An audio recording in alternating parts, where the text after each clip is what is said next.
কি অবস্থা তোমার? হঠাৎ এমন কথা? কি হয়েছে তোমার? আরে তেমন কিছু না, বাসা দিয়ে নাকি ছেলে দেখছে। তো কি হয়েছে? ছেলের নাকি সরকারি চাকরি আছে। থাকতে পারি, জানি না। ও আচ্ছা। তুমি এত কিছু কিভাবে জানলে? তোমার কাজিন বলছে। ও আচ্ছা, এইসব খবর ও ভালো রাখে।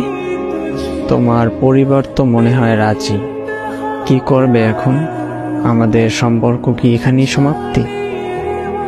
এই শোন, বিয়ে আমি করব, আমার পরিবার না। আর তোর এত কিছু কে ভাবতে বলছে? তোর সামনে পরীক্ষা, তুই পড়াশোনায় মনোযোগ দে। আমি তোর ছিলাম, তোর আছি, তোরই থাকবো। তুই পরীক্ষাটা দে আগে, তারপর হাত ধরে নতুন জীবন শুরু করব। সত্যি তো? হ্যাঁ সত্যি। তোর হাত ধরছি কি অন্য কারো হয়ে যাবো এই জন্য নাকি? শেষ অব্দি তোর সাথে থাকবো, এটা মাথায় রাখ।